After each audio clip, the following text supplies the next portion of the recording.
Hi అండి, నమస్తే. ఇవి మన మిద్దె తోటలోని గుత్తి బీరకాయలండి. వీటితో ఈరోజు బీరకాయ పచ్చిశనగపప్పు కూర వండుకుందామండి. ముందు స్టవ్ వెలిగించుకొని బాండి పెట్టుకొని కొంచెం నూనె వేసుకోవాలండి. బీరకాయలకు ఎక్కువ నూనె పట్టదు.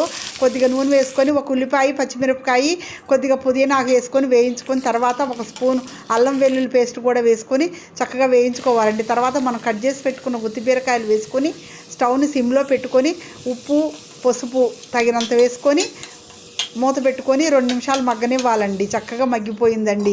మనం న్యాచురల్గా పండించుకున్న కాయలు కదా, చక్కగా మగ్గిపోయినాయి.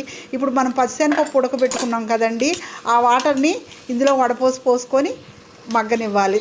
కొంచెం వాటర్ తగ్గిపోయిన తర్వాత ఆ పచ్చిశనగపప్పు కూడా వేసుకొని 2 కలిపి చక్కగా వేయించుకోవాలండి. ఇవి వేగిన తర్వాత తగినంత కారం వేసుకొని బాగా కలిపేసుకొని కొత్తిమీర చల్లేసుకుంటే అంతేనండి, బీరకాయ పచ్చిశనగపప్పు కూర రెడీ అయిపోతుంది. Like, share and subscribe.